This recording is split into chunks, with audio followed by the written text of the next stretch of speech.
Hi friends and welcome back. It's Miss Birgit again. And today we are going to be talking about the feeling of feeling confident. Now, when we feel confident, we know we are capable of doing even difficult things. We are able to take risks. We are able to continue to try and push through even when it's hard. And sometimes, in order to find our confidence, in order to feel confident, we may need to use a tool or a skill, such as positive self-talk, to work through those feelings at first that we might have of feeling like we need to find our courage, find our bravery in order to take that risk and do the thing that we need to do. So the story I'm going to share with you today is historical fiction, and I found it really interesting. It's an interesting aspect of the Underground Railroad that I didn't know about until I read this book. So I'm excited to share it with you today. This book is called Secret Signs, and it's written and illustrated by Anita Riggio. I hope you enjoy. Secret Signs.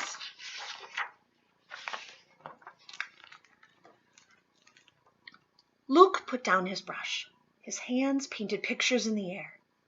I don't understand why you have to go. Something bad could happen to you. Mama signed.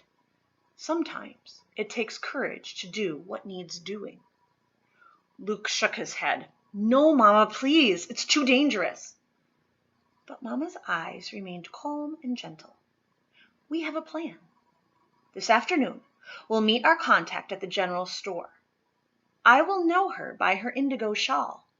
She will know me by the sugar eggs we sell. It will be all right. You'll see.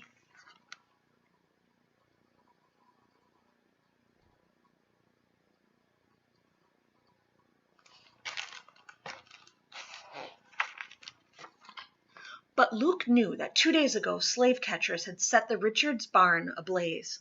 The Richards had been hiding runaway slaves. The people escaped, but the barn had burned to the ground.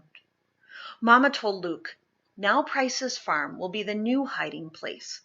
It's my job to pass this information along. Mama's hands returned to her work, but as she smoothed a maple sugar shell, Luke noticed her long fingers trembling a little. He looked away. The boy could not bear to think of his mother in danger.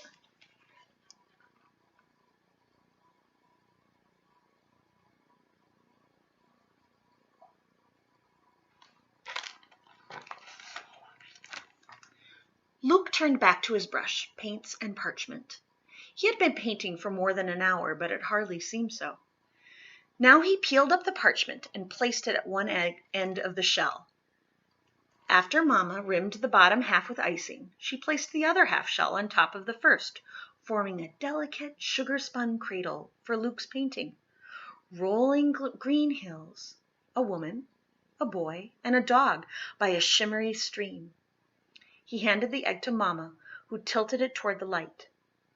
Our family? Mama's hands asked. Yes, Luke answered, smiling. Somehow painting it had eased his mind.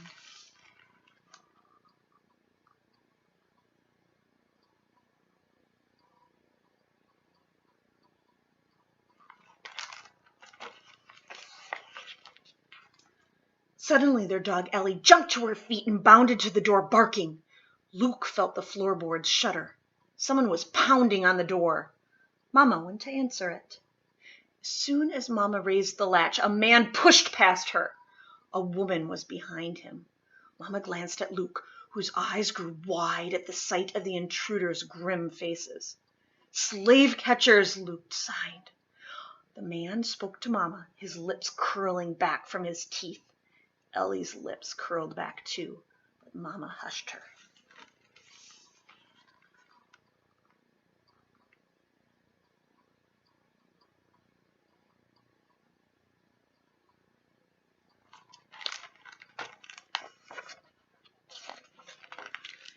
Squaring her shoulders, Mama shook her head. You'll not find any slaves here, she said, signing so Luke could understand. The man crossed the room. He snatched a sugar egg from the box and peered into it. He glared at Luke. Then, swinging around, he spoke to Mama. Once more, Mama spoke and signed. You have no right to keep us here. My son and I are expected to sell our novelties at the general store today. Folks would wonder if we were not there as promised.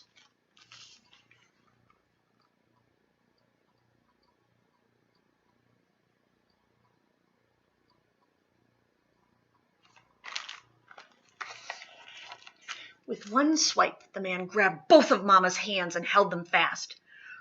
His face was so close to hers that his breath blew a few strands of her hair. Luke could still lip-read some of the man's words. Hiding, slaves. There was a rumbling in Luke's chest and throat. No, he yelled. Mama turned. Her dark eyes burned into his. Be brave, they told him. Ellie went wild. The man batted at the dog. Ellie snapped at him, but Mama soothed her again. Luke read Mama's words as she spoke with one hand on the dog and one hand at her side. Let us bring our eggs. No harm.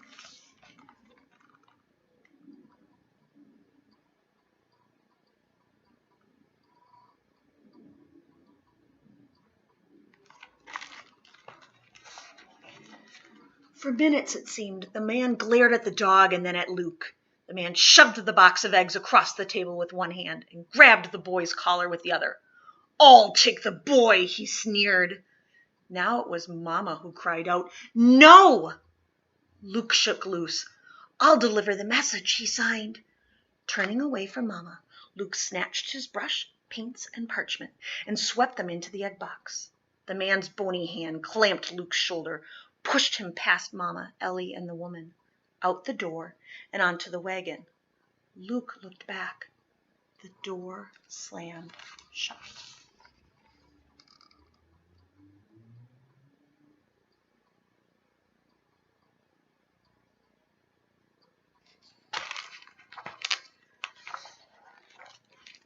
The boy's heart thudded. Be brave, be brave, be brave. As the wagon bumped along the rutted road, Luke's fingers searched the eggs for this tiny painting of Mama, Ellie, and him. There it was. The paper was still damp and soft. With a quick glance toward the old man, Luke pulled the painting from the shell, crumpled it, and let it drop to the ground.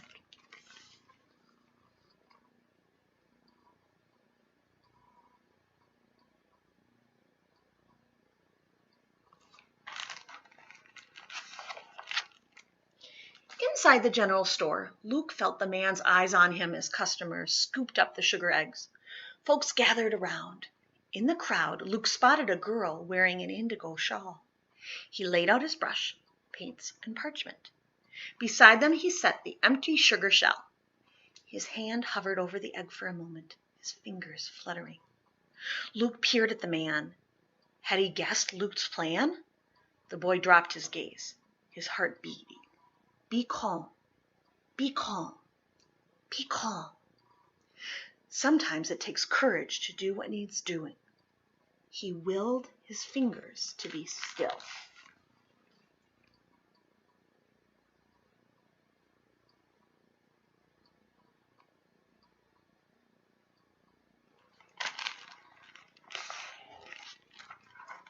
With the crowd looking on, Luke took up his brush and felt the weight of it. He fixed his eyes on the parchment. Brush, touch paint, then paper. Dab red, dash white, spot green, touch warm brown, swipe palest blue. When the boy finally looked up, he saw the crowd clapping approval at the miniature painting. Broad sky and sweeping meadow, road, pond, and hills. In the distance, a red barn and a white house. Beautiful, delicate. Folks nodded and grinned.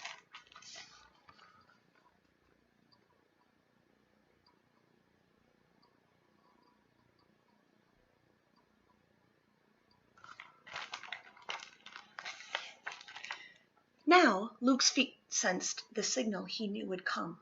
The clomping of the man's heavy boots rippling the floorboards. Be quick, be quick, be quick. The boy searched the sugar shell and, wheeling around, thrust it into the old man's hand. "Introducing my lovely assistant," mimed Luke. The crowd tittered. The girl in the indigo shawl giggled. The man reddened, glowering at Luke. But be brave, be brave. The boy returned that glare with his own steady gaze. Glory!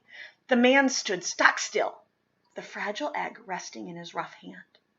Now all eyes were watching, and Luke hardly dared to breathe.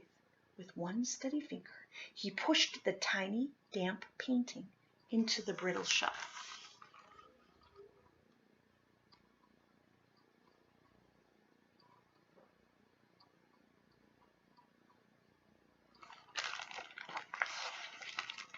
The crowd clapped. Amazing!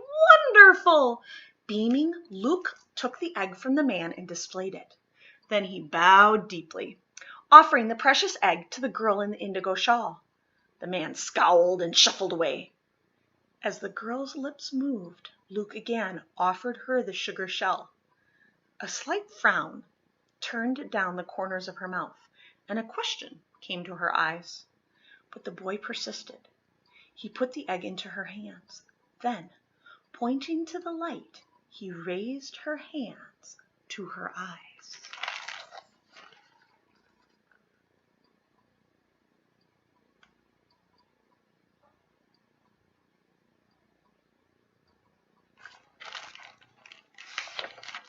Bewildered, the girl looked inside the egg.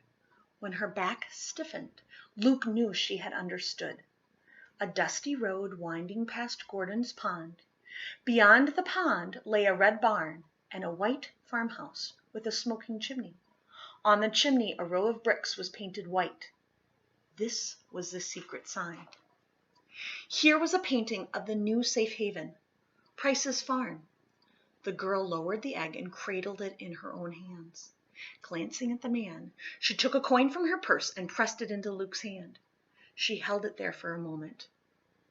"You have done what needed doing," her eyes told him. Then, with a nod, she swept out the door.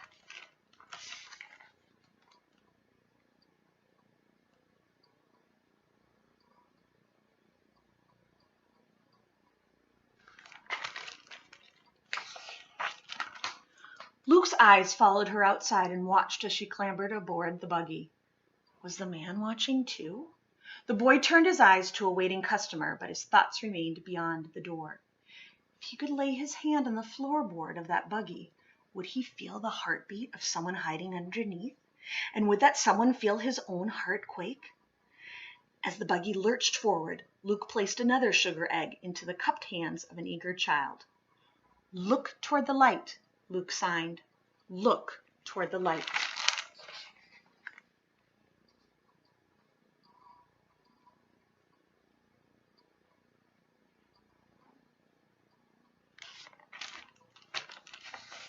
And now we have a note from our author. When the Civil War began in 1861, the American School for the Deaf had already been operating in Hartford, Connecticut for 45 years. It was one of 24 schools for deaf children in the United States at that time. Students learned to read, write, and communicate in speech and sign language. Signs of a different sort were used along the Underground Railroad. In Vermont, some say, a row of chimney bricks painted white signaled for a safe house or station. Between 1800 and 1860, thousands of men, women, and children found their way to freedom with the help of people like Luke, Mama, and the girl in the indigo shawl. Although much remains unknown about the Underground Railroad, one thing is certain. The Fugitive Slave Law of 1793 made it a crime to assist an escaped slave. Slave catchers were permitted to seize runaways, even in free states, and received monetary rewards for their efforts. Officers of the law were obliged to help these bounty hunters until slaves in the Confederate States were finally declared free on January 1st, 1863, when President Lincoln issued the Emancipation Proclamation. And that is the end of our story. I hope you enjoyed this story. Hope it made you think not only about a very important part of our history, but about this emotion of feeling confident and the fact that oftentimes when we need to find our confidence, we may rely on others to help bolster it. We may rely on some of the tools that we have to help get us through challenging times in which we need to find our courage and be able to persist and keep going and be able to do what needs to be done. Hope you enjoyed this story and talking about this green zone emotion today. Till next time, take care. Have an awesome rest of your day. See you later.